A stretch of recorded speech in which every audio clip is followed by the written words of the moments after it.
Hey Vinyl community, this video is going to be 5 record shopping mistakes that I have made in the past. And I share this video in hopes that you will learn from my mistakes and you can maximize your record shopping experience in the future. So very quickly, number one, make sure you inspect the record carefully. Some of my biggest epic fails in terms of record shopping have been because I have not inspected either the vinyl or the record jacket thoroughly.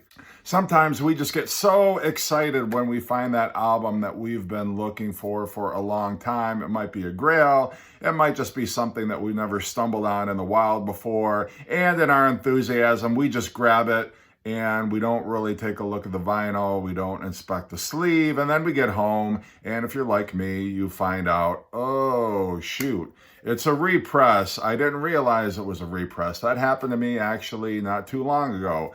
Bought an album, was so excited to have found it, and it was at a great price, and I was in a hurry, bought it, got it home, looked at it, and it was a repress. The sleeve looked like it was an original copy, but in my haste, in my laziness, I did not pull the vinyl out and take a look. It's a simple step. Most, if not all, record stores will allow you to take a look at the vinyl before you purchase it. Another thing that might happen is you're out there, you find the vinyl that you've been looking for, you take it home, it's scratched, or it looks terrible. I've had that happen too many times to count, where I've been so excited to find a record and I get it home, look at it, and it's like, oh, this is virtually unplayable, which is fine if it really is a rare, older item. But if you're hoping that you're going to be able to get some listening enjoyment out of that record, yeah, I can't tell you how many times I've been duped, or, I mean, it's my own fault. I can look at the vinyl. I have no excuses for that. So again, just take the time. There was actually a album I found, this was a few weeks ago, and one that I've been looking for a long time.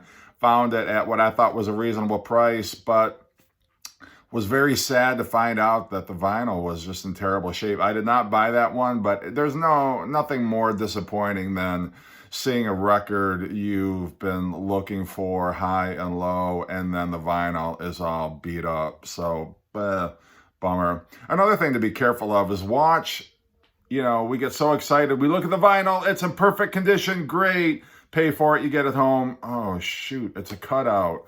Or it's a hole punch, which if those things don't matter to you, then it's not a huge tragedy. But if you are very meticulous about the condition of your record jackets and your sleeves, it's just annoying when you find out it's a cutout, or on further inspection, there's some imperfection that you didn't realize on first glance. So just beware, take the time. If you're there and you're not in a hurry, really do yourself a favor, inspect the vinyl thoroughly. Sometimes it looks better in the store than when I get home. It's like, that doesn't look like the vinyl that I examined in the store for whatever reason. I'm not sure if it's a lighting or whatever. Make sure you're inspecting the jacket. Look for those cutouts. Look for any hole punches you might have missed. Sometimes they're very tiny, almost look like they were punched through with a ballpoint pen or something, but they're there and you might just not realize it until you get home. Number 2 is overpaying for an item. Again, there's nothing more frustrating than buying an album and a week later seeing it for $5, $6, $7 less, either at a different store or at the same store for whatever reason. Usually you find it at a different store cheaper, and then you feel like, I could have had it, and usually my story is always, bought an album I wanted, overpaid for it, then I find it the next week in the shrink with the hype sticker for $5 less than what I bought my copy for. Hate that. Might not be a bad idea. Just kind of take a look at Discogs, see what that album is going for, and are you overpaying? Some stores are not the most scrupulous in terms of pricing, or they say, well, I gave you a great sleeve with it, or I cleaned the record. So sometimes they kind of tack on some of those additional costs for the vinyl because of what you're getting with it. Well, it's clean vinyl. Well, it's in a Mylar sleeve. Well, it's in this or that. But, you know, if those things don't matter to you and you're just looking for a cheap copy of that record, I'm just saying you may want to look it up on Discogs and see, is this overpriced for similar albums in that condition?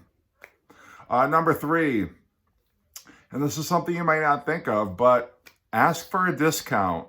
You know, especially if you are somebody who you're a good customer there and you're always in there buying records. You're buying a lot of records. You're spending a lot of money. And this may not make you necessarily comfortable, but ask for a discount, particularly if you're spending more than $50. You know, do you give any kind of discount for purchases over $50 or for frequent customers? Or, you know, some places buy 4 cassettes, get the 5th free, or buy 5 CDs, get the, you know, just, it doesn't hurt to ask. The worst they can tell you is piss off or go away or no. But, you know, you never know. If you can get a 5% discount, 10% discount, that's money in your pocket that you're leaving with that, you know, you got a little bit of a bargain for. So don't be afraid to ask.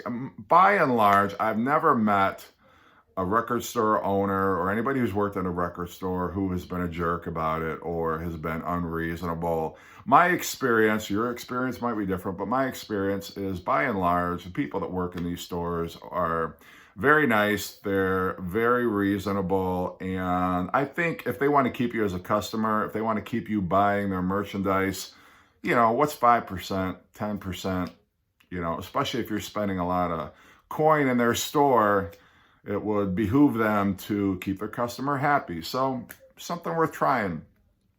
Number 4 is you're going through the record racks or CDs or cassettes, and you're not seeing something. You're looking for a particular title, and you're not seeing it there. Just leaving the store, walking away, and saying, well, I guess they don't have it. Again, an extra step that might be worth it is going and asking, hey, I've been looking for this title by this artist. Do you happen to have it? Sometimes they just got it in that day. Maybe they got it in that morning. Maybe they just haven't cleaned the record yet. Maybe it's in a pile of records that are waiting to go out. It's a simple thing to do. Just ask if you've got a particular, you know, record that you're looking for, something that's on your want list. Doesn't hurt to ask. Do you have this in? Do you, you know, maybe just haven't put it out yet? Not a bad idea to find out. I mean, again, the worst I can say is nope. But doesn't hurt. And there's nothing worse than walking away and they put it out, that record that you've been looking for, and somebody else buys it. And you never know, but doesn't hurt to ask. And the last one, tip number 5, not giving your record store your want list. If there are certain grails, certain items that you have been shopping for, just haven't been able to find them, but they are on your want list, give that list to your record store and say, hey, here's my phone number. If you get, or my email address. If you get this in, will you let me know? I will be up here in 15 minutes and I will buy it from you. I think most record store owners are reasonable, and if you're a loyal customer, they are going to do their best to keep you happy. So it's going to save you the trouble of going back, you know, every couple of days looking for the same record. If they can let you know, hey, we got it in, come on over and buy it, I think you do yourself a favor. You're going to make yourself happy. The record store is going to be happy because they've made a sale. So anyway, these are just 5 quick tips, mistakes that I've made, things that I haven't done that maybe I could have done to enhance my shopping experience. Hopefully you will learn from my mistakes because I've been burned on all 5 of these items. So just a word to the wise.